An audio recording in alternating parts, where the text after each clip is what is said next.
So today I'm comparing two of the most popular 4K projectors under $1,500 from two of the most popular brands, one being from Nebula and the other from XGIMI. We've got the Nebula Cosmos 4K SE coming in at $1,300 and the XGIMI Horizon Pro coming in at $1,400. Now what makes these two special at least is based on their price category, they're both incredible value as for what you're getting when it comes down to experience, media, and gaming. In this video I will be testing each of those categories for both of these projectors to see which might be better for you, and to do so I've got this wild, somewhat janky, but super effective setup going. To highlight the strengths of both of these projectors, they've both got their respective image processing turned on, and both will be using game modes whenever I'm gaming. As well, I've got both projectors with an equal screen size apart from a slight height difference due to the lens height. To do this, I'm using an 8K splitter through my PlayStation 5, which will give full features on both projectors, so be sure to let me know what you guys think in the comment section below. Full disclosure as well, both of these projectors were sent to me by each brand, as I'd previously done a review for XGIMI, and Nebula sent this over for this specific comparison. And I think a great place to start for these two projectors would be to touch on the design and aesthetic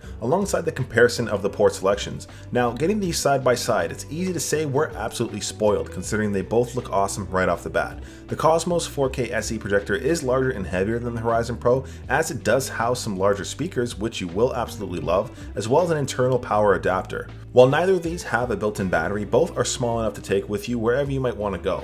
I will say, despite being quite a bit heavier than the Horizon Pro, the Cosmos manages well with the built-in handle and the built-in power supply, making it quite a bit better for portability, I find. As well, if you do want to use a tripod, each of these projectors can be mounted using the bottom-sided threading. And while the Horizon is smallable and baggable by comparison, just be mindful of the power brick you've got to take with it. Coming down to the ports though, both are pretty robust, although I do think the XGIMI seems more geared towards a permanent setup. The Horizon Pro has two HDMI 2.0 ports, one of which is eARC, two USB-A ports, an audio out jack, and what leans this to a permanent setup is the optical port for a theater system and an Ethernet port for direct internet connection. By comparison, the Cosmos 4K SE has two HDMI 2.1 ports, one of which is also eARC.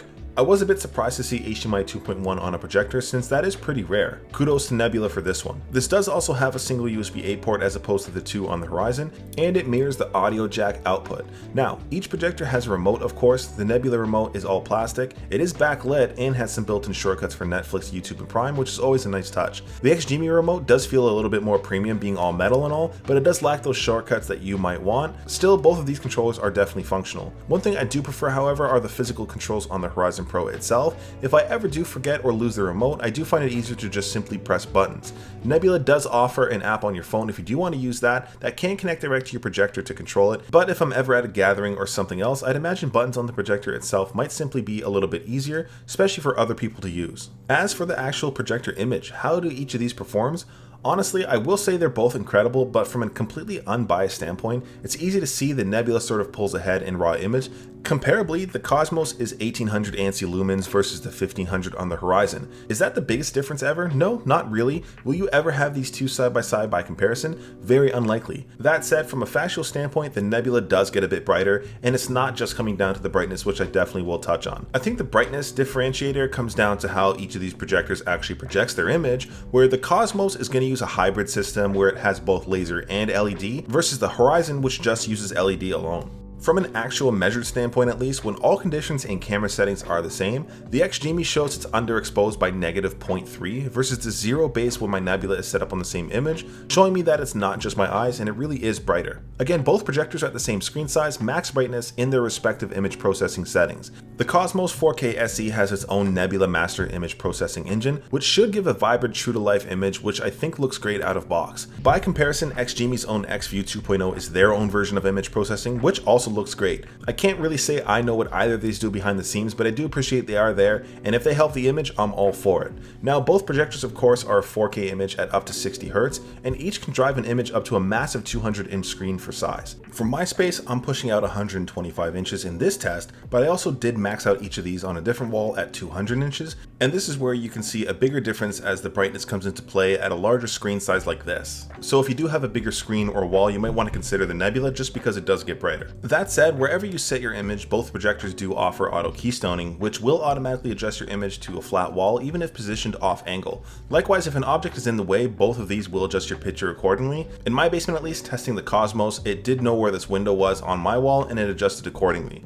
One feature I do absolutely love though is image scaling, of course. Typically, I know you want your screens to be as large as possible, but if you don't have a lot of space to work with, just being able to make your screen smaller is amazing. Now, if I'm talking real differences in image, again, the Nebula will sort of pull ahead due to its brightness, but also because it does have Dolby Vision support, which is often considered the best way to watch any sort of media, bar none. Pretty much, Dolby Vision enhances picture quality by dynamically adjusting brightness, contrast, and color for each scene. With that, it offers a more lifelike and immersive viewing experience, especially if you are going to watch something that has a lot of contrast in a single scene that's dark and light at the same time. Dolby Vision also does support a wider color gamut, deeper blacks, and brighter highlights, making 4K content look absolutely insane. Plus, any sort of external pieces of tech like an Apple TV or PlayStation 5, those both support Dolby Vision, so they would work on a projector like this. And while the Horizon Pro does support HDR10, it won't look as good as Dolby Vision, just something to be mindful of. I've personally never compared these side by side in a test like this, so I was naturally surprised. Holy crap, I was not expecting that. Holy sh**. Now, naturally, for a projector, your main purpose is going to be having the best image possible for media uses, but the best part is, for me at least, is when that all also applies to the gaming experience, which for me is definitely my favorite thing when it comes down to projectors. Between both of these projectors at least, they do an incredible job when it comes down to casual gaming. While neither are particularly ideal for real competitive rank-pushing, sweat-inducing FPS rank play, they are more than good enough for normal casual FPS games, and even better for other types of games. Both projectors do have a gaming mode built right in, which does help reduce input lag alongside some image adjustments. For me, I've really been enjoying Astrobot on my PlayStation 5. I had literally zero intention of buying this game until I saw hundreds of people praising it online, so naturally I caved and had to give it a go. Easy to say though, they were absolutely right since this game is an absolute blast. Still, I can say this is probably one of the better types of games to play on a projector since the experience is simply immense on a massive screen like this. I will say though, the primary difference for gaming comes with the HDMI 2.1 port on the Cosmo 4K SE, since this does give you a lower input lag.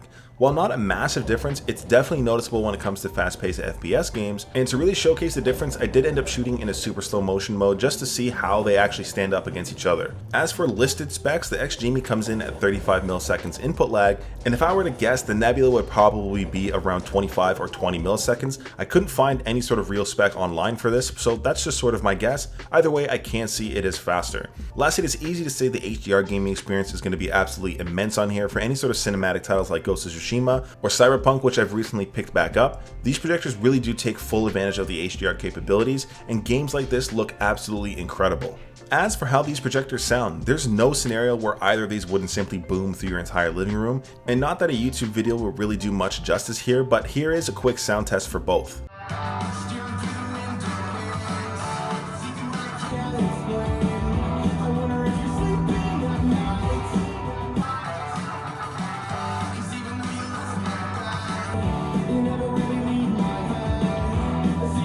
With that sound test, the difference between these two is pure size and physics. As the Cosmos has a larger dual set of 15-watt speakers, they simply sound more full and they do get much louder. XGIMI's dual Harman Kardon setup still sounds great on its own, but at almost half the size of the Nebulas, the difference here is definitely noticeable. But talking about the apps and the UI and stuff, each projector is blazing quick, bar none, and it does provide a huge amount of apps. The main difference here though between the two is that the Nebula projector is a Google TV, whereas the XGIMI is Android TV. The main difference between those is that Google TV does get licensing to apps that you might want, such as Netflix, which sadly you won't find on Android TV. With that, of course, right out of box, only the Cosmos 4K SE will have Netflix, and you would have to find some sort of other solution on the Horizon Pro. Outside of that though, if you are using some sort of game console, Apple TV, or anything else, those of course do have Netflix on them, so it would require that little extra step on the Horizon. Does have Netflix, which is probably the most popular app people want. This is the most set and forget in this case. Apart from that, you will pretty much have all the other apps you might want, like Prime, Apple TV, Crunchyroll, and more. Now, with everything I've talked about, who would each of these projectors primarily be for? Starting with the XGIMI Horizon Pro, I believe this projector is primarily for somebody who really needs the additional optical port, Ethernet, and USB ports, as they do lend further to a permanent in-home setup. And while still portable and baggable, it seems better equipped for a setup you aren't really going to be moving around as much, since you will need additional most systems to overcome the lack of native Netflix. With that, I do find the Nebula Cosmo 4K SE fits as a portable media king with its Dolby Vision support, built-in power supply, native Netflix compatibility, and a brighter image. As a gamer, I could want more from both of these projectors when it comes down to the response time, but for me, I do think I'm leaning more towards the Nebula with its lower input lag. As of creating this video, at least, Nebula has this projector on sale at $999, which is actually pretty competitive, so be sure to check that out below. But what do you guys think between these two projectors? Leave your comments below to let me know which one you prefer. I do appreciate you watching till the end. Till next time.